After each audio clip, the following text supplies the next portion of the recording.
Hey there, everybody. Welcome back to the Gamerpreneur Podcast. I'm your host, Dr. Bradford Carlton. Today I have a very special guest with us. I have a Mr. Lawrence Shen. Hi there, Lawrence.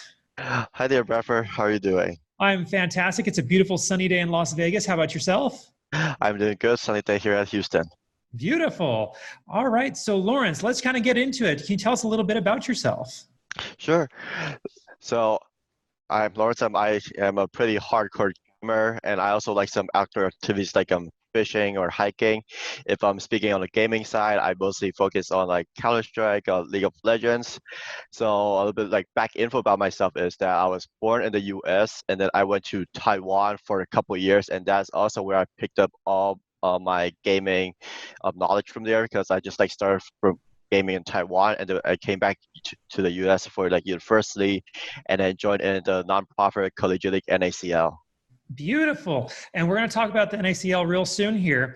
Before I get into that, I always start every interview with a single question I'm going to ask you, just like everybody else. So on a scale of 1 to 10, 10 being high, how weird are you, Lawrence?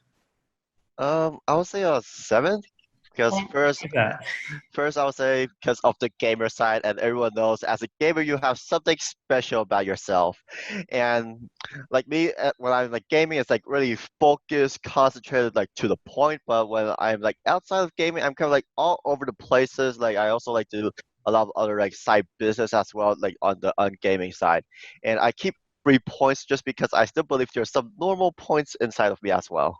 Beautiful. Okay, so now before we get into the business, this is the Gamerpreneur. So I want to learn about your gaming cred. Can you tell me, like, when did you first start playing video games and how did you start? So if we just talk about like video games in general, I'll say I started from the GBAs when they were like still in black and white with the little machines, Mhm. and then there also the GameCube 64. I still remember like playing Mario Kart on it. And after that, when it's serious like esports side, then I would say towards middle school when I was in Taiwan. One of my friends during middle school and high school, he actually started playing League of Legends very hard, and then he got recruited by one of the pro teams over there. And at that time, I like saw the opportunity of, man, my friend, he got into became a pro player. So if I keep playing as hard as him every day, maybe one day I can join the same team that he joined in. But unfortunately, I'll say probably the parents are more old-fashioned of mine towards him, because his parents was more in the esports industry, so they were like really supportive of say, oh, you want to become a pro gamer, you can definitely do it, and then they all support it. But for me, my family is like more of a traditional Chinese. And they'll say, oh, you got to study hard, you got to become a lawyer, you got to become a doctor one day. Stop playing games, gaming won't get you to no good. Mine And did that too. Right there with you. Had to be a lawyer. I get it. Be a yeah. doctor. And then there I was like pretty down, but I still kind of like aim on the side and just like behind my parents' back, I would like go to like these internet cafes because in Asian countries, internet cafes are more popular over there, and that's where like people play games. And then from there on forward, I came back to US. I still focus on my gaming area because I just want to like prove to my parents saying that gaming will get me somewhere. And then when I got into University of Houston, then there's a last January-ish. There was an esport master class directed by Professor Williams, and from there on, he like brought in some like keynote speakers, and that's where I got to know um, our current president of NACL, David Shen, and then that's where I pursued my esports career there. Beautiful. Okay, so what kinds of games do you currently play, if any? Currently, mostly I play League of Legends. Not sure if you've seen yesterday or the day before I posted a new videos which I do as like a hobby. I like to edit my League of Legends play and make to them either like some funny video or some of my highlight reels. Beautiful. Okay, now you've been playing for a little while now. What's your favorite game of all time? Favorite game of all time? If it's like online wise, I'll say League of Legends because I've been playing it from season 2. If it's just like solo play, I've been playing Minesweeper like every other day. Just I don't know, it's just Minesweeper, like I love it. yeah, it's just like really fun, I'll say, and it also like helps you think more. Okay. I've been playing Minesweeper basically since it was first put on a computer, so I understand. Okay. So let's talk about you, and then we'll get into the NACL, okay? So what is your professional background? So as a professionally, I would say I did a lot of part-time job because right now I'm actually 24, so I'll say considerably young, I'll say. If part-time jobs, I did like jobs like everyone else probably did like in the food industry, delivery driving. Then more of a professional, I would say, is the salesman experience that I went to Alaska for 2 years. And my first year, I was a jewelry salesman on one of the tourist islands, Ketchikan, Alaska. So it's like basically during the summer season, there'll be like cruise ship shipping over there, and then there'll be tourists that wants to buy jewelry. So I was like in one of the jewelry store, and then one of like the local salmon store or one of the biggest salmon store is called Salmon Market. They recruited me to go over there to help them like sell salmon. So for the second year, I started to sell smoked salmon with them, and Wonderful.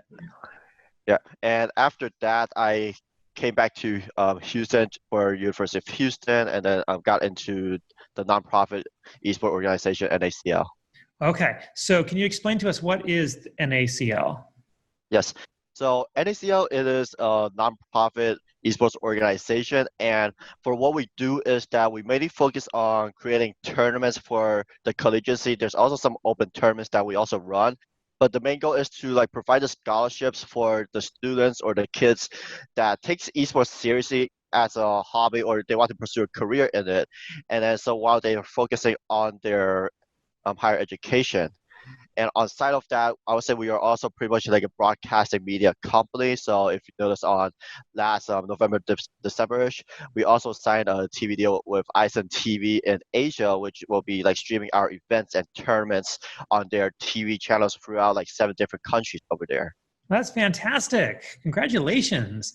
All Yeah, right, so what is your exact role with NACL? so my exact role it kind of shift from place to places. So I first started from the producer role. So when we were like streaming tournaments, I kind of like ran through the tournaments on the streaming side, also on the communication side with like say players or hosts and some event planning of understanding how the game works and also being the game observer. Now I am more focusing on marketing and the brand side of just like try to see who is interested in this inside the gaming, who wants to be a part of NACL. Okay, and so what kind of criteria do you have, or like how do you do your job? So I would say my job is more focused on like going on social media or going to like different kind of business and meeting people, and then it's just like I'll say more of an outreach, public relations of knowing people and then see what is their goal and see if it can match up with NACL's goal.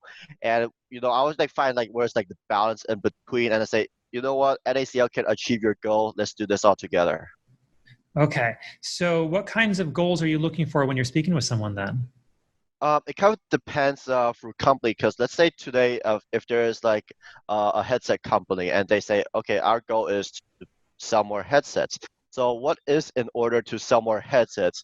You want to have like a fan base. You want your name to be known because it could be like a third party brand. So I'll say, okay, so right now in NACL, we have approximately like 220 university that plays within our league. So equivalent like market reach is could be around like 2 million students or players. And so I would say, okay, so for us to achieve your goal of like say your sales plan today, we will promote your brand through our league, our tournaments. Maybe you will want some affiliate users. So see if you want to provide some samples, we can have some like top name universities like Rutgers or Michigan State, these different universities of using your product and then bring out your name. So inside their like their own esports club or even like their esports friend around them, they'll know about this brand and they'll be more forward about using your product and purchasing from you. So I would say the goal will be different from different, but I'll say the overall goal is to help out like brand new names or even current known names to have more awareness. Fantastic. Do you think that's a difficult task? Sometimes I'll say difficult, especially if I'll say it's like a new brand or a new industry, because first I would say not familiar with all the industry. You always got to do some research behind, or you got like learn some knowledge every day. And after you narrow down what your understanding was their industry and what is their goal, it will start be easier because you'll be able to adjust your methods of running your business into ours. Okay, fantastic. Is there anything else you want to share about the NACL? Yes. So if you have been following up with recent NACL updates, we have announced that during March we also have the NACL NASCAR Fan Shield 500 gaming experience, and so for that is that you can sign up on play.nacl.com today, and you'll be registered in to be a part of the NASCAR racing. And so, what is this event is going to be about is that we'll be pairing up from our former NASCAR heat for winners and with the pro players and with the new sign up players into a competition. And for the winners, they will also receive a grand prize as well. Fantastic. Okay. Let's kind of talk about you for a second. How did you get the position with NACL?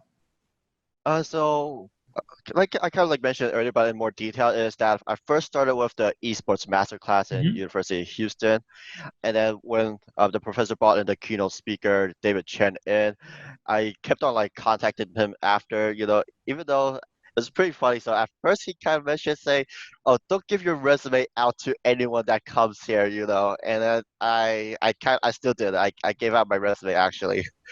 And then so after I gave out my resume, I guess maybe he didn't remember me that much, but I remembered him a lot. So I contact like on social media, and then he said, "Oh, on March I'm going to South by Southwest, and we can maybe meet up there and talk some more." And I was like, "Yeah, sure, let's do it." And then me and also some of my other friends like from the class or in the esports club went to South by Southwest, and we actually like met up with David Chen. So when we met up with David Chen, he said, "Oh, it's nice to meet you guys. Some of you I have like some I still remember you, and then so I actually don't." And then we laughed about it, and then went on forward with that. I kept on like following up with him, and then during May he first offered as an internship or associate position for the summer, saying, "Okay, I have like chose out like these couple people, come here for these 2 months, and then we'll see how it goes from there." And then after that, he's offered me an actual position for NACL. Beautiful. Okay. And you've just been advancing through the ranks since then. Wonderful. Yes. Okay. So what unique skills do you think you have that have made you qualified for this position? Some of the skills, I would say one major could be the Chinese skills because it's really important of communicating internationally, especially if you're proficient in both language of English and Mandarin. Since like I said earlier, we have like the TV show that we're doing China, and also I'm helping on like the translations of PR, and also I would say that some other like side soft skill is that you got to be good on like following up with like the people or the company that you're in contact with, because sometimes they'll say, "Oh, we were pretty busy," and then maybe we will not get back to you, and actually they actually forget about you. So try to follow up every once or two a week to see like how they're doing. You don't even have to like go in what you wanted to say. You just like it's just like a general following up. Okay. For my audience that kind of gets concerned about following up like that, do you ever get concerned that you're pestering the person you're reaching out to?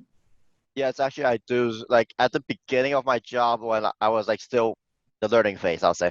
In the learning phase, I like kept on like following like every like 2 days or 3 days, and then I started to notice like, oh, like there's like starting to ghost. It feels like they're ghosting me, but maybe they're actually just really busy.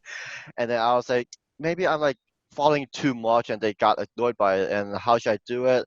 And then I started to changing the method about like just sending like general PRs or like general updates that say, "Oh, NACL, we are doing a tournament maybe like 2 weeks from now, and we just want to let you know." And then so after that, I'll wait until maybe almost close to the tournament, and I'll say, "Oh, the tournament is like coming up in 1 week." When there's like an actual event, and you will want that brand or company to be involved in, because you see that there is space or there are chances for that brand to grow in that tournament with you, and then you start like getting to them. And sometimes maybe they miss out of a tournament or two. So after the tournament, sometimes we'll say, "Oh, so last week we did the Fortnite tournament. So let's say last week we did Fortnite, and then after that tournament ends, this week we'll say." "Oh, last week we did a Fortnite tournament. Unfortunately, you were like probably busy. So I just want to update you today. Say that we had how many players and maybe how many viewers, and what was the potential growth and what's the growth that happened with the actual sponsor that sponsored for that tournament. Maybe for next event, next tournament, you want to be involved with us." And then normally they will like go from there. Okay, wonderful. So you have a lot of data collection there. Then you Yes. have email list management. Are those skills that you had any experience with before this position? Uh, I have some kind of experience is on my side business. I also run an online shop. It's mostly focused on consumer electronics, but also some apparel. And for that, there would be like customers putting in like their information. Sometimes they just want to sign up to see for updates. So, every once in a while, I have to like create some kind of campaign and send out say, oh, we're having a special this weekend, and you may be like 60% off for certain products. And so like I got some experience of my like side hustle job for the email collections. And sometimes the emails actually they respond to you and let you know what they're interested in. So I can also collect data from there, say, oh, during spring season, maybe more people they want to buy like headphones. During the Christmas or Thanksgiving Black Friday season, more people are looking into like computer hardware. Okay. Can I talk about your side hustle for a second? Sure. So part of what I'm doing in this project is I'm trying to show gamers, streamers, esports players that they are able to do stuff just like what you just mentioned, Yeah. set up other streams of income. How difficult is it to do that? I've had 3 Shopify stores in the past, so I understand. But can you Yes. explain? Sure. So when I first started was around last January, or it could be like 2018, like November, December-ish. And when I started, it was from the platform Wix, and on Wix I created my shop. It's called eNACL.shop, and it's first it was just like a plain web page. I did some online researching about like SEO keywords, and also like Google AdSense, like to see how Google like track down the keywords that the customer is clicking or searching through to connect to your web page. So at the first few months, it was kind of hard and rush because my domain there wasn't like much searches, or there wasn't much clicks, and mostly promotions is me going from word to word, or maybe I go to some local stores like throwing some flyers and some of my business cards down. And after a year to like last October or September, I noticed that it didn't seem that effective. Even though every month maybe I still have like a couple hundred like coming in, but the turnaround is pretty slow. And I said, what should I change? And then I considered some of the big platforms like it's like eBay, there's Amazon. Maybe I should just, like try some posting on there, even though I know they collect a certain amount of fees from you. So then I started with Amazon around last September. I posted my listings on Amazon, and I still have my website still running on. And on Amazon, it turned out it was like pretty effective because on Amazon there's like some ads and promotions. They actually kind of push out your brand, and then after I talked to some other Amazon sellers. They say on the Amazon system, apparently it seems like that they kind of push out new brands or new stores or new listings out first because they want like these people to like start using Amazon services. So I'll say like Amazon is a great way to start if you actually just wanted to start your own brand new store, because they actually help you like push out your products more quicker in the early phase.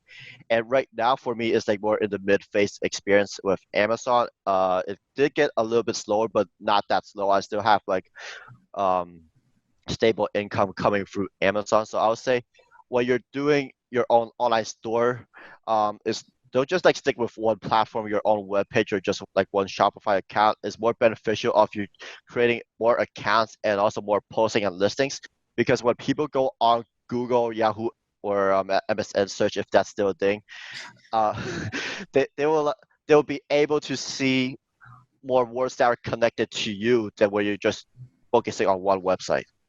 Fantastic. All right. Do you focus on a particular niche or kind of into silo or vertical? So my focus, I would say, is consumer electronics. For recently these couple months, I would say the headphones industry has actually grown a lot. I actually generate around. I'm just gonna share out, my numbers here. It's about like 60% of the sales were from headphones and headsets, and they don't even have to be like well-known brand. It's also some third-party branded, but people just like I'm not certain why, but the headsets sales recently been raising up a lot, so that's what I have been ordering from other places or headsets. But I also try to like get in, let's say like the mouse, also keyboards, some other apparel stuff like some clothing and backpacks as well. Fantastic. All right. So I kind of asked you that question. Um, what advice would you have for somebody looking to either start or to join an organization or start their own business? Do you have any advice for anybody out there? Anybody looking to be a gamerpreneur? So being a gamerpreneur, my advice is that you really have to be humble, have to have like a very set, steady mind, because I'll say the beginning phase isn't like that easy as it look at when you look at the people today. You say, oh, he got it maybe because his family, maybe he got the connections. But no, when I first started, I started with like nobody. Even for the esports class, I didn't officially sign up for it, so like I didn't like pay any tuition. I just like joined the class religiously and just show up every week. And to show that I am serious about esports, and then maybe it somewhere it touched the professor's hearts, like thinking, it's like, oh, this guy didn't sign up for my class, but he still showed up every week. Maybe I should like help him out. And then when you are able to maintain this consistency, then then people will start coming to you because they see that you're serious about your career, and they will also like give you a hand for it. Beautiful, wonderful advice. Now, that is truly fantastic advice. Thank you for that. Okay, let's talk about you. So I know you still think you're young. Yeah. 24, you're not a kid no more. Sure. But if it's all right, can I humble you for a second? You just said you want to be humbled. What is something that you have failed at? So you've had all this success, but what is something you failed at? Because I want everybody to understand that you can have a lot of success in your life, but still have stuff go wrong. Yes. So I'll say just plenty of stuff I have failed in. One of it that came in mind was, like I said earlier, about the falling phase. So there was a part in my career is that where I was supposed to like follow up for this very important company, like to assist with my online store, because like I think he was like gonna fund me for it, but because I missed out on the date, because he is one of my suppliers in China that helps you like manufacture some mouses and keyboards.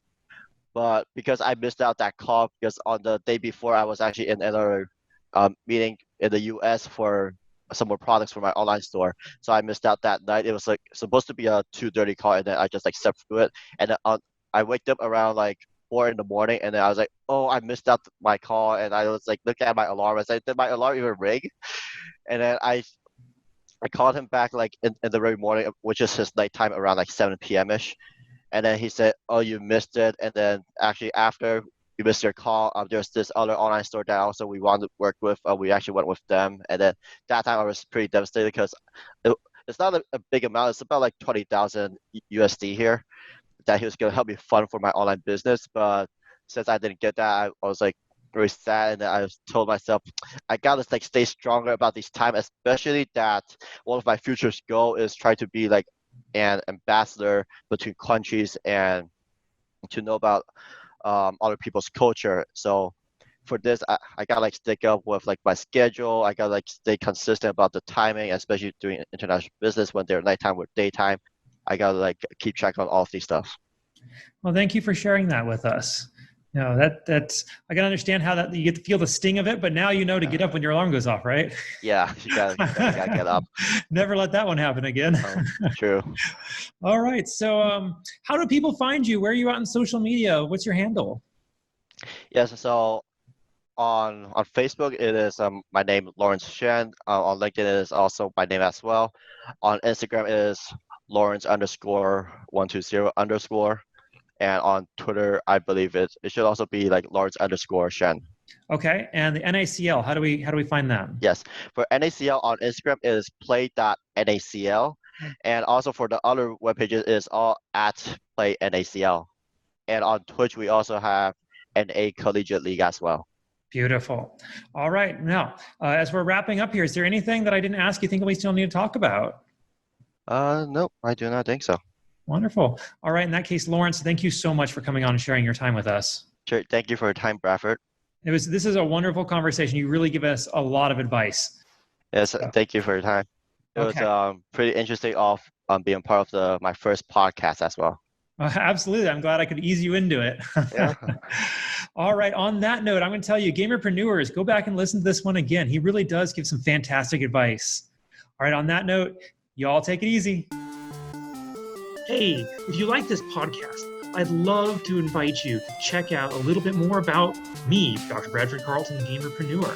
If you go to my website, www.thegamerpreneur.com/bonus, I'm going to give you a free copy of my book, The Warcraft of Business, where I explain my history in both gaming and business and how I brought the two together in order to create some very successful companies and help a lot of people.